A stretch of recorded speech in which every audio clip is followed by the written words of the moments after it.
پیر صاحب بہت بہت شکریہ وقت دینے کے لیے. پیر صاحب سب سے پہلے تو یہ بتائیے گا کہ تحریک انصاف میں اس وقت کیا چل رہا ہے؟ کل جنید اکبر صاحب کو پی ایس سی کا چیئرمین بنایا گیا، لیکن آج ان کو خیبر پختونخوا کی صدارت بھی دے دی گئی ہے، اور چیف منسٹر علی امین گنڈاپور جو پہلے صدر تھے ان کو ہٹا دیا گیا ہے. کیا وجہ ہے اس کی؟ کیا چل رہا ہے پی ٹی آئی میں؟ جنید اکبر صاحب کو عمران خان کافی عرصے سے یہ کہہ رہے تھے کہ آپ یا تو تحریک انصاف کے صوبائی صدر بن جائیں یا پارٹی کے مرکزی سیکرٹری جنرل بن جائیں. جنید اکبر صاحب جو ہیں وہ ریلکٹنٹ نہیں تھے، بلکہ وہ انکار کر رہے تھے. ان کا عمران خان صاحب کے ساتھ سیاسی تعلق بہت پرانا ہے. وہ جب تحریک انصاف قائم ہوئی تھی تو اس کے کچھ عرصے کے بعد ہی وہ عمران خان کے ساتھ شامل ہو گئے تھے، اور دوسری تیسری دفعہ وہ ایم این اے ہیں، اور وہ تحریک انصاف کے ان چند لوگوں میں سے ایک ہیں جو عمران خان کا یس مین نہیں ہے.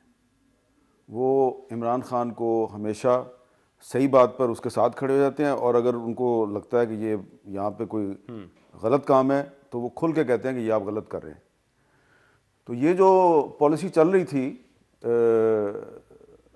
مذاکرات کی پالیسی جو چل رہی تھی، تو اس پر جنید اکبر صاحب کا پہلے دن سے خیال تھا کہ ٹھیک ہے آپ اس کو آزما لیں، لیکن یہ چلے گی نہیں.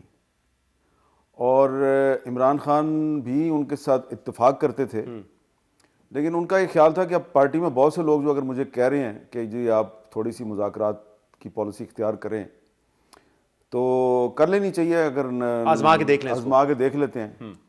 تو انہوں نے آزما کے دیکھی، اور یہ تو مذاکرات جو ابھی شروع ہوئے تھے حالیہ دنوں میں، یہ تو کوئی مذاکرات نہیں تھے، یہ تو ایک مذاق تھا، فراڈ تھا. اصل مذاکرات جو ہیں وہ کافی عرصے سے چل رہے تھے، جس کا ذکر میں نے کئی دفعہ آپ کے سامنے کیا، کوئی مانتا نہیں تھا. اور وہ مذاکرات تھے جو وہ علی امین گنڈاپور صاحب ہی کے ذریعے ہو رہے. اب اس میں علی امین گنڈاپور کا کوئی قصور نہیں ہے، کیونکہ ان کی جتنی کیپیسٹی تھی، ہی tried his level best to make a break through. And میں آ کے عمران خان صاحب جو ہیں وہ نو کر دیتے تھے، کیونکہ وہ کہہ رہے تھے کہ میں ان کی ٹرمز اینڈ کنڈیشنز پہ میں کوئی سمجھوتا نہیں کرنا چاہ رہے، سمجھوتا نہیں کروں گا. اچھا، میں جو ہے وہ ایسا کوئی نتیجہ خیز قسم کا معاملہ کرنا چاہ رہا ہوں جس کا صرف مجھے فائدہ نہ ہو، بلکہ پاکستان میں جو ہے نا ایک کتابی سی بات ہے کہ پارلیمنٹ کو رائن کو بھی فائدہ ہو، جو کہ ہو ہی نہیں سکتا. تو لہٰذا پھر یہ جنید اکبر صاحب جو ہیں ان کو پہلے تو کہا گیا اچھا پبلک اکاؤنٹس کمیٹی کے چیئرمین بن جائیں. اس پر بھی وہ ریلکٹنٹ تھے، لیکن پھر ان کو پارٹی کے اندر سے پریشر کیا گیا تو وہ مان گئے. اب ان کو صوبائی صدر جو بنایا گیا ہے، تو اس کا صاف مطلب یہ ہے کہ اب فیصلہ پارلیمنٹ کے اندر نہیں ہوگا. اچھا، اب فیصلہ جو بھی ہے وہ سڑکوں پہ ہی ہوگا. تو یہ علی امین گنڈاپور کو جو ہٹایا گیا ہے صدارت سے خیبر پختونخوا کی، اس کی وجہ کیا یہ ہے کہ عمران خان ان سے ناخوش ہیں، یا کیونکہ وہ ناکام ہو گئے مذاکرات کو کسی نتائج پہ پہنچانے میں، اس لیے ان کو ہٹایا گیا؟ دیکھیں میری اس میں جو رائے ہے وہ ذرا تھوڑی سی مختلف ہے. اگر عمران خان کے مذاکرات کامیاب نہیں ہوئے تو اس میں قصور علی امین گنڈاپور کا تو نہیں ہے نا، قصور تو خان صاحب کا خود ہے، کیونکہ وہ جب چاہیں باہر آ سکتے ہیں. اور 26 نومبر والے دن تو صرف یہ تھا کہ انہوں نے 2 یا 3 دن صرف صبر کرنا تھا اور اس کے بعد انہوں نے باہر آ جانا تھا. لیکن جب آپ کہتے ہیں وہ جب چاہیں باہر آ سکتے ہیں، مطلب اگر سمجھوتا کر لیں تو باہر آ سکتے ہیں؟ بھائی جیل سے باہر آنا ہے نا. جی، تو خان صاحب یہ کہتے ہیں، علی امین گنڈاپور کو یہ کہہ رہے تھے کہ بھائی جیل سے تم چاہتے ہو کہ میں بنی گالا چلا جاؤں، پھر میں بنی گالا سے نتھیا گلی ریسٹ ہاؤس چلا جاؤں، ٹھیک ہے، اور پھر تم کہتے ہو کہ پھر 2-3 ہفتے کے بعد آپ ریلیز ہو جائیں گے. تو میرے ورکر تو جیل میں رہیں گے نا. تو اگر میرے ورکر جیل میں رہیں گے تو میں کیوں باہر ہوں؟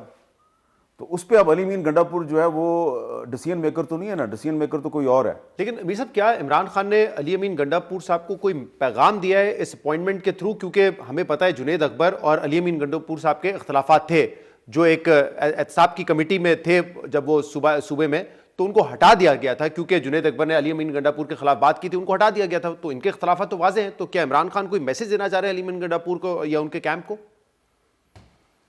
میسج عمران خان جو ہے ان کو جنید اکبر کے ذریعے دینے کی کوئی ضرورت نہیں ہے. میسج انہوں نے جو علی امین گنڈاپور کو اور کچھ اور لوگوں کو دینا تھا وہ براہ راست دے چکے ہیں. اور آپ کو پتہ ہے ان کا سٹائل جس طریقے سے وہ دیتے ہیں وہ دے چکے ہیں.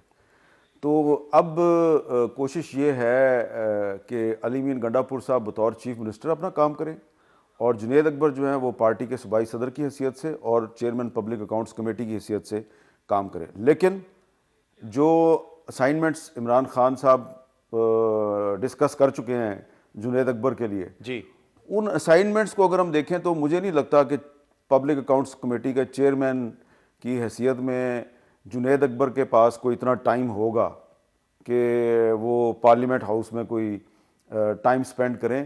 مجھے لگتا ہے یہ ہے کہ آؤٹ ڈور ایکٹیویٹی زیادہ ہوگی ان کو ابھی ٹاسک مل جائے گا کہ انہوں نے باہر نکل کے کام کرنا ہے. اور اس کے ساتھ ساتھ یہ بھی ہے کہ اس میں صرف ہمارا فوکس علی امین گنڈا پور ہے, ٹھیک ہے, لیکن علی امین گنڈا پور کے علاوہ بھی تحریک انصاف کے کچھ رہنما اور ان کی جو اتحادی پارٹیوں کے کچھ رہنما جو ہیں انہوں نے ابھی چند دن پہلے کوشش کی کہ عمران خان کو جا کے سمجھائیں کہ خان صاحب آپ مان جائیں اور اگر آپ بنی گالا چلے جاتے ہیں تو اس کے بعد مزید راستے کھل سکتے ہیں, آسانیاں پیدا کی جا سکتی ہیں. تو اب عمران خان صاحب کو پتہ چل گیا کہ یہ ایک ڈیلیگیشن آ رہا ہے اور یہ آ کے مجھے یہ کہے گا. بٹ علی امین گنڈا پور نہیں, وزیر اعلیٰ رہیں گے یہ میں ابھی کچھ نہیں کہہ سکتا آپ کو.